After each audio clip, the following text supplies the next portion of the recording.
It's Fan Fiction Friday. Let's see what Mariners trades you cooked up. Colby, hit it.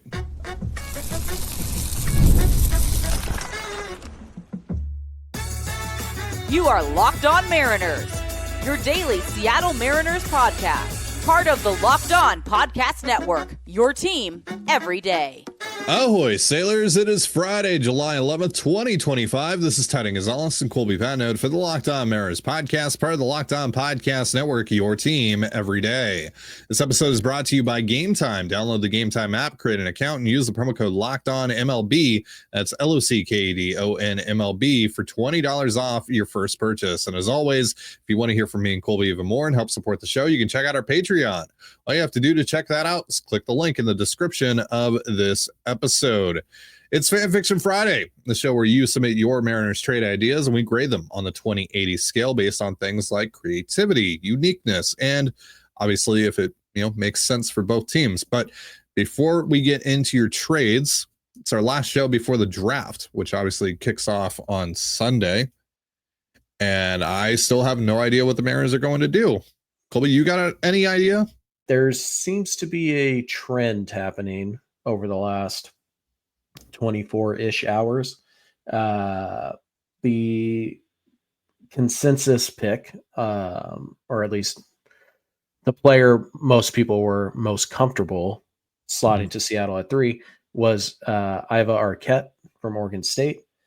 That is not the case in the last about handful of mock drafts that drop, and a handful drop every day now. So it's a little tough to keep track of them. But there does seem to be a shift towards pitching at number 3. And oddly enough, it's not Jamie Arnold, who is a fast moving, high floor college starter that the Mariners have typically, targeted in the first round when they go pitching. It's actually Seth Hernandez, who might be the most talented player in this entire draft class, but he's a prep pitcher. He's a high school pitcher, which the track record of drafting such players is not high across the entire league. It is often a poor return on investment when you take a prep arm in the top 10. Hernandez has got a plus changeup. He's got a plus fastball. He's a good athlete. He throws strikes. So there's a lot to like there. Good build. But you're still taking him at 3. Whereas in the past, when the Mariners have taken shots on high school arms, it's been, Ryan Sloan and Sam Carlson and Ashton Izzy and Michael Morales. And those are not top 3 picks that are being used on prep arms. So it's the riskiest demographic in the draft by far. It has the lowest success rate by far. And Seattle, or at least the new consensus, which could change tomorrow, seems to be that Seattle is leaning heavily towards Seth Hernandez. Now, it's worth noting that whereas most people aren't even willing to entertain options at 1 and 2, other than Cade Anderson going 1 and Liam Doyle going 2, Seattle still has like 5 or 6 names being thrown in to the mix every single time teams write about them, which tells me that they don't really have a firm idea, whereas they feel really good that they know who picks 1 and 2 are and pick 4. They seem to really still not be 100% sure where pick 3 is going to head. So it could be Arquette still. It could be, it could be Hernandez. It could be Jamie Arnold, even though we haven't heard that link, which is weird to me, but whatever. It could be Ike Irish on a discounted deal. So I think there's still a lot of things they're considering. I still think this is going to be mostly about money. But it does seem like right now Seth Hernandez is the guy that most people are expecting Seattle to take, and he might be the most talented player in the draft. So it's not necessarily a bad pick. It's just that it's an extremely risky one. Yeah, for sure. When we had Joe Doyle on, he said Seth Hernandez would be the only prospect in this draft that he would put above Colt Emerson. So if they draft Hernandez, you may very well have a new number 1 in your farm system, and you might have a guy that's already pushing the top 10 of all prospects in Major League Baseball. So from that aspect, that's really exciting. But on the other hand, like you mentioned, there's obviously all the issues that prep arms have run into. There's just the high risk of that. I mean, we just saw what happened with Jackson Jobe of the Tigers. So that's kind of the cautionary tale there. But yeah, I mean, I think it's pretty clear he's by far the most talented dude in this class. And so if the Mariners want to, swing for the fences here, go for it. Yeah. Again, part of the problem is how much money are they actually going to be willing to save here? And I still think that saving the money to spend later on in the draft, just to clarify, is an important factor here. So if Hernandez is willing to take under slot by about $1 million, I would be very interested in that. But he's got a Vanderbilt commit. He's got a lot of leverage. So we'll see if that ends up being the case. It's worth noting that Kylie McDaniel in their mock draft said that Jamie Arnold would be the runner-up to Seth Hernandez. So there's a mention. Kate Anderson's the top player on their board. Ike Irish, Ava Arquette, Liam Doyle, and JoJo Parker seem to be secondary options, quote, I believe, in that order. So okay, there you go. Another 6-7 names still connected to the Mariners. I do think this is still about some bonus pool money that they're trying to figure out here. But I think at this stage, it's, you pretty much have to make a decision now. I mean, the draft is in 48, 50 hours, whatever it is. So you got to make a decision here. And you also have to know if you can get Hernandez for X amount and what JoJo Parker's willing to take, what Ike Irish is willing to take. You have to know that. Here pretty close. So, or pretty soon. So we'll see. But right now, I think it's really hard to get a read on this. I think unless they're going to get like a really big discount, which I think they can only do on Irish, everybody else has turned in their medicals. So they have to get at least 75% of slot. I think Hernandez is the pick if they can get him for about $1 million under slot, which would still be about $8.5 million. But if they can't, then I think maybe they'd take Arquette. My guess is that they don't want to spend any more than 8.5 of that first spot. Try and push $1 million down, further down to use elsewhere. So probably whoever's willing to take the deal first is the one that they take. But there's definitely a trend towards pitching, in particular Seth Hernandez, over the last 24 hours or so. Yeah, I mean, if the Mariners feel that Seth Hernandez is just a special talent in a draft that doesn't really have that at the top, then I totally understand why they would come to that conclusion and take him, especially because when are you going to get this opportunity to draft this high and draft a talent like that again? It's also worth noting that 3 days ago now, so old information, Keith Law had Seattle taking Arquette, but also mentioned to watch Ike Irish here on a value deal. So the Ike Irish chatter is not quieting down as we get closer to the draft, which, kind of sort of reminds me of when the Orioles took Heston Kjerstad at 2. And that chatter slowly started to build. And then on draft day, it popped. So we'll see. But I still don't have a good feel for this pick at all. All right. Well, it is Fan Fiction Friday, so we're going to get into your trades in just a moment. But first, a reminder, this episode of the Locked On Mariners podcast is brought to you by Supply House. Get the supplies you need from the site made for the skilled trades, Supply House. Whether you're in plumbing, HVAC, or electrical work, Supply House is a reliable way to order products online. Their easy-to-use website is packed with helpful resources and the latest product info to help you get the job done right. Plus, with a complete inventory of over 200,000 parts from 400 plus top brands, you'll find exactly what you need delivered fast from coast to coast. Join the Trade Master program today at supplyhouse.com/TM and start ordering plumbing, HVAC, and electrical supplies with just a few clicks. Plus, use promo code SH5 for 5% off your first order. That's supplyhouse.com. And you're listening to the Locked On Mariners podcast. For instant reactions following every Mariners game, be sure to tune in to the Mariners postcast with Anderson Hurst and Christopher Crawford, available on both the Locked On Mariners YouTube and podcast feeds. Before we get into your trades here on Fan Fiction Friday, quick update on our Feeding America fundraiser, which is coming to a close here in the next couple of days. We have gotten a few more donations in between our last episode and today's. Jarrett came through with $25, Bob with $50, Anonymous with $25, Alan with $50, and Anonymous with $50, which brings us to a grand total of $11,095 raised. So Colby, it is spiel time. It's the last spiel time of this fundraiser. Go. Yes, we are trying to feed America by partnering with Feeding America. Imagine that. But yes, Feeding America is a fantastic organization that aims to solve the problem of hunger in America. It's absolutely ridiculous that this problem exists.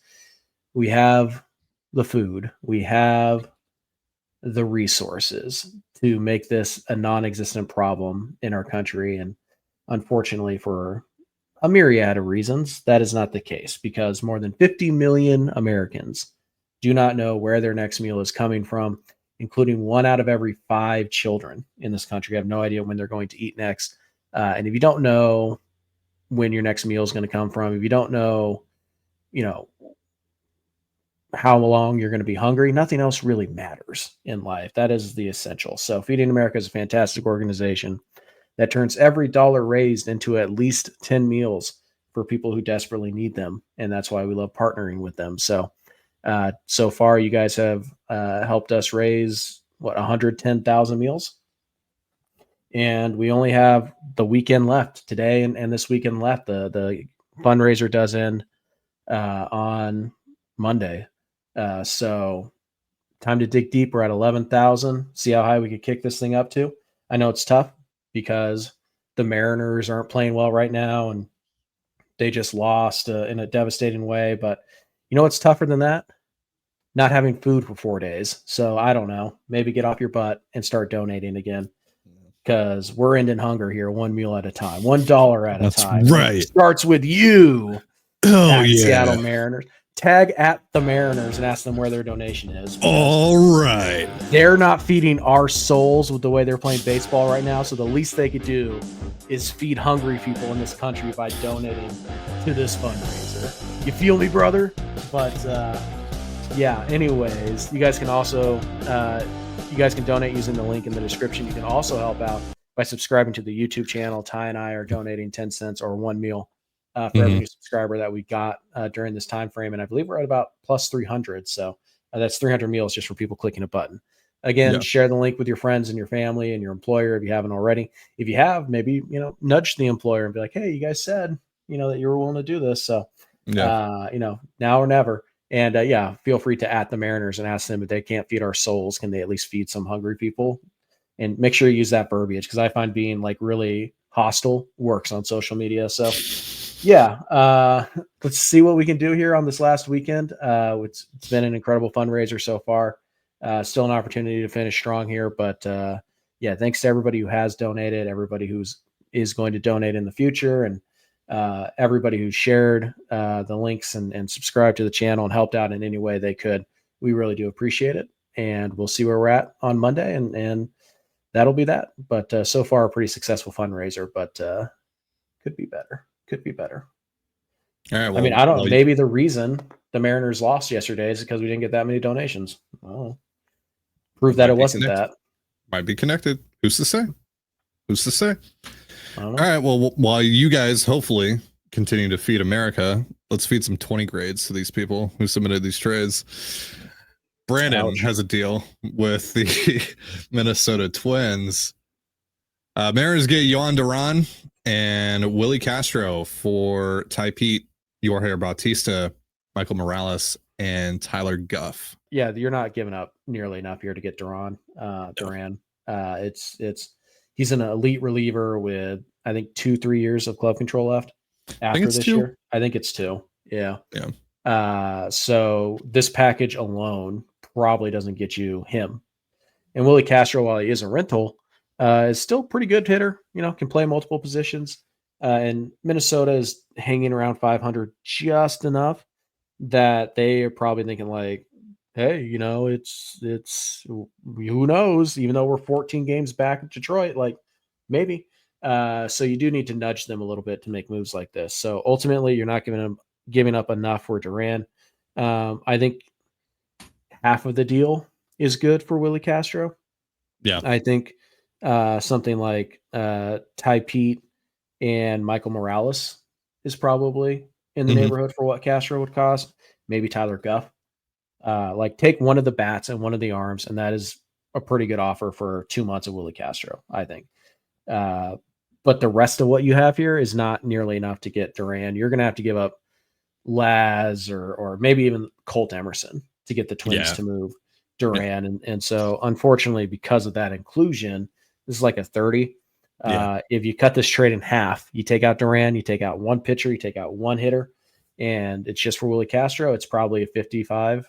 Like that's probably pretty good, but you just overshot it here a little bit, unfortunately. So, Yeah, the So Castro 30. aspect of this is totally fine. Like you said, it would pretty much be on the money for what I think he's going to go for.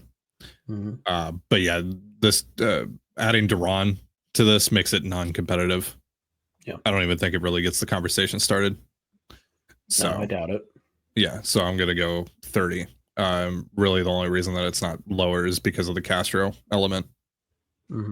Next trade here from Alex. Mariners get CJ Abrams. Nationals get Laz Montes, Harry Ford, Ty Pete, Michael Morales, and Tyler Locklear. I think you need a third headliner here.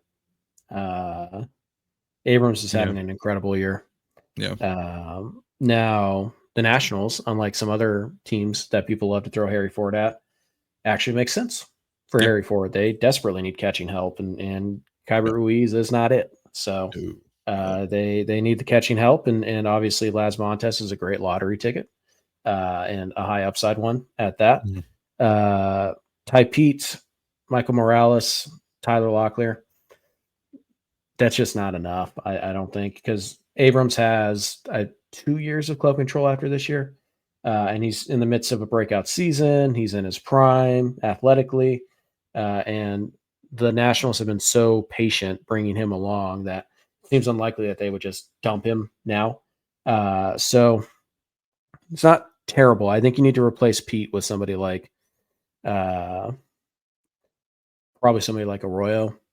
To pique the interest, and I don't think the Nationals are going to be all that interested in guys that they view as 2-3 years away. I think they still want to try and project that they're going to contend next year, which is why they fired their GM and all that. So plus they've already started the clock on James Wood, so they want to try and take advantage of that, especially while he's cheap and not making arbitration. Mackenzie Gore is starting to make some money, so like they're kind of in a spot where they need to be in their window. So yeah, I think this is a little too much bulk, not enough upside. Sure. For a player like Abrams, but I don't think it's terrible. So 45. I'll go 50. It's actually one of the better CJ Abrams trades we've gotten, and we've gotten a lot of CJ Abrams trades over the last few weeks. But I don't think this would get it done. I guess more my thing is like I just have doubts that the Nationals would even trade CJ Abrams right now for what we just talked about, that they're kind of in their window right now. They need to take advantage of that. Like I just feel like it's more likely that they might try and extend him rather than trade him. Now maybe if they get to the last year of his deal and they're not able to extend him, maybe at that point they entertain it, but I don't think they would do that now. Yeah, I think they feel pretty good about where they're at with Abrams in particular after the whole thing at the end of last year. I think they feel like they've reached a breakthrough point with him. Not having a good year, but Luis Garcia could be the pivot here. And I think that Harry Ford, Ty Pete, Ty Locklear thing probably starts a conversation at least for him. So the Nationals are still a team to watch. They have a couple pieces that the Mariners could, in theory, be interested in, like Lowe and Finnegan and Garcia and Call and maybe CJ Abrams if they're actually being shopped. So, I'll say 45. It's pretty good. All right, we will go over more of your trades here in just a moment, but first, a reminder: this episode of the Locked On Mariners podcast is brought to you by Gametime. Have you ever decided at the last minute to head to a Mariners game, either by yourself or with friends or family? Maybe it's game day and suddenly you realize I want to be in the stands. Well, that's exactly where Gametime comes in. It's the easiest way to grab last minute tickets without the stress. With the money you save on tickets, you can splurge on food, drinks, merch, or even invite a bigger group to come with you. Gametime makes it possible. Gametime makes buying tickets fast and simple. Prices on the app actually drop the closer you get to first pitch, and they've got incredible last minute deals, clear seat views, and a lowest price guarantee that takes the worry out of buying. Take the guesswork out of buying tickets with Gametime. Download the Gametime app, create an account, and use the promo code LOCKEDONMLB for $20 off your first purchase. Terms apply. Again, create an account and redeem the promo code LOCKEDONMLB for $20 off. Download the Gametime app today. Last minute tickets, lowest price, guaranteed. And you're listening to the Locked On Mariners podcast. Let's get back into your trades here on Fan Fiction Friday. Connor has a deal with the Giants. It's a selling move. Randy Arozarena and Luis Castillo to the Giants for Bryce Eldridge and Hayden Birdsong. I don't think you're shopping at the top shelf with the Giants if you're including Luis Castillo in this deal, because obviously there's the hurdle that you have to overcome of the no trade clause still until January 1st. And then, he's obviously making a bit of money, and so that's just going to decrease his value. And I think in turn that hurts the trade value of Randy Arozarena. So I don't think you would get Bryce Eldridge in this deal. I don't even know if you would get Bryce Eldridge for Randy Arozarena straight up from the Giants. Yeah, I guess the one nice thing there is that they literally just traded for Devers, who's going to be a first baseman for them, and they have Chapman. So Eldridge blocked for now. Yeah. Could slide him in the outfield, but the first baseman playing in that outfield down there in San Francisco, not ideal. I guess Devers would DH and Eldridge would play first. Yeah, you could do that. Sure. Yeah. But we also know they're going to be in on Pete Alonso this summer. Of course they are. Yeah. We'll see. I think Randy Arozarena feels the need for them, a pretty good one. And I think they would be interested in Castillo, and it's probably a team that Luis would waive his no trade clause for, which is in effect until, January 1st. Yeah. But we're assuming that guys waive their no trade clauses when we put them on Fan Fiction Friday. Yeah. I don't quite understand the fascination with Birdsong. Like, I know he's got pretty good stuff, but the results have just never been there. I guess it's about replacing. Castillo, but I don't really see it. I wonder, with all the money that is connected to these two guys, would the Giants still part ways with Eldridge? Because while the Giants are willing to spend, that's still like $30 million, $30 or $35 million are going to add to their payroll next year with these two guys. And they just added Devers' contract, all of it. And so, they just signed Adames and Chapman. So they have a lot of money invested already. I wonder if maybe that plays into this a little bit, but if the Mariners did sell, which they're not going to, Eldridge would be a really good target to try and snag. He's a good hitter, profiles well at T-Mobile Park, and the Mariners really don't have a first baseman at the moment. So he might be willing to help you even a little bit this year, but make no mistake, you're not making this deal thinking like, oh, we could still compete this year. Like, nope. You're folding up shop on 2025 if you make this deal. But I don't know, 45, 50. I'm just a little concerned about how much money the Giants are really willing to take on. Yeah, you're probably going to have to hold on to some of the Castillo money, or maybe take on some money back from the Giants, or both. Like, maybe you get Justin Verlander back in this deal just to take on the rest of his contract for the year. Yeah. There aren't a lot of contracts that I think the Giants would be willing to part with, though. So that's kind of tough. They traded Jordan Hicks already, so. Yeah. So it's kind of Verlander or nothing. So you're probably just going to have to hold on to some Castillo salary. Right. And even then, I don't know if that's going to be enough to get you Bryce Eldridge. Yeah, I don't know. I think it'll be a little more available, but than you seem to think. But Who knows? I do think if I'm trading Randy Arozarena, I want somebody like a Bryce Eldridge Sure. type. Yeah. Like Agreed. that's the type of prospect I'm targeting if I'm trading Randy this summer. Next trade here from Cooper. Twins get Laz Montes, Harry Ford, and Durangelo Senja for Byron Buxton. Favorite of yours, Colby? I don't think the Twins are going to trade Buxton. Yeah. And there's obviously a lot of risk here because Buxton's played in over 100 games, I believe, twice in his entire career. Mm-hmm. And one of those seasons, it was like 103. Yeah. So he's a very good hitter. He's on pace to do it this year, though, right? Yeah. Oh, yeah. Yeah. Very good hitter. Tons of power. Still an elite center fielder, although he can't play out there every day. You got to kind of take it easy on him. But, you know, you got to manage his workload and all that. But he's an incredible player. He's one of my favorite non-Mariners. I don't think the Twins are going to move him. Also, I believe he still has 3 full years on that contract left. Now, it's at a very reasonable cost. So, it's not anything that, but he is in his 30s. He does have an injury history. He does have some legitimate red flags attached to him, and his really just his body and his workload management is the red flag here on him. But yeah, I like him a lot. I think this is a pretty aggressive trade for a guy like him with his injury history. I just don't think the Twins are going to move him. But if they did, and Seattle gave this up for him, I'd be pretty happy about that. I think if the Twins are, get this put on their table, like they have to at least go like, maybe I think they're talking about it. Yeah. Yeah. Like maybe we should consider this. Yeah. I think this is actually a really good deal here. I think it's aggressive enough that it makes the Twins at least think about it. Mm-hmm. I also think that it's an appropriate risk for the Mariners to take at this particular time. It obviously checks off the boxes of club control and the things that matter the most to the front office. There's obviously the red flags, but yeah, I think I'm going to go 60, 65 on this one. Yeah. I'll go 55. Okay. Last deal of the day comes from Jeff.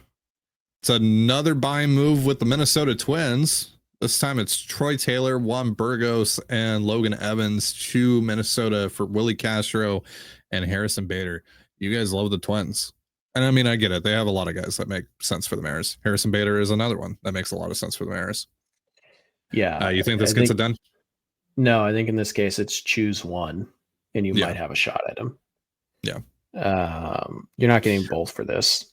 I see Troy Taylor getting put in a lot of deals, and I don't really get it. Like, I don't know if he has any value right now after the year that he's had. I mean, same goes for Burgos. He's fine. Every team in baseball has their Juan Burgos. Yeah. And every team in baseball has their Troy Taylors. Yeah. So trading Logan Evans for one of these guys makes some sense for Minnesota. They might be shopping Joe Ryan. They might be shopping Pablo Lopez. Maybe not. They're going to lose.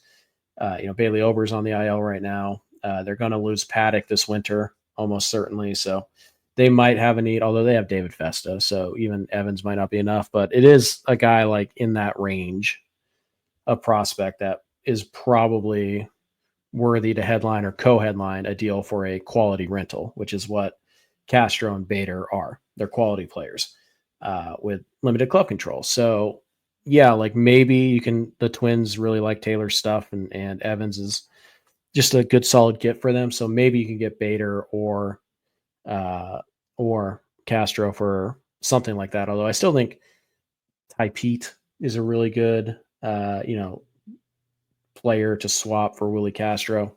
Ty Pete's a really good player to swap for just about any rental, in my opinion. He's exactly the type of guy that, with the upside he has and the age and the tools and all that, that's an appropriate guy to take a shot on if you're trading a rental. Because he could end up being a really good player. He could also never sniff the big leagues. And that's kind of the type of guys you look for when you trade rentals. So yeah, I think this deal in general, no, you might get one of those guys for this package. Yeah. But even then, I think you probably need a little better than Logan Evans. as a headliner here, and it really comes down to, do they see any value in Troy Taylor whatsoever? And maybe they do. I certainly could see a team being interested in Troy Taylor, but it seems unlikely. So I'm going to say 35, 40. Yeah, I'm feeling a 35. Yeah. I'm with you. I think it gets you one of them, maybe, but not both. Not both at all. No. But I like the Harrison Bader call. It's a good call. Mm-hmm. It's a guy that's hitting well against both lefties and righties, right-handed outfield bat. Mariners could use one of those. So, yep. Yeah. All right. That is going to do it for our show. Thank you so much for joining us here on the Locked On Mariners podcast. For Colby Patnode, I'm Titan Gonzalez. Be sure to give us a follow on Twitter at LO_Mariners. You can follow me at Titan Gonzalez and Colby at CPAT11. That's CPAT11. We're also on Blue Sky. You can follow me at TDG, Colby at MLB Colby, and the show at Locked On Mariners. You can also find us on Instagram and TikTok at Locked On Mariners. Have yourself a beautiful baseball day, and we'll see you next time. Peace.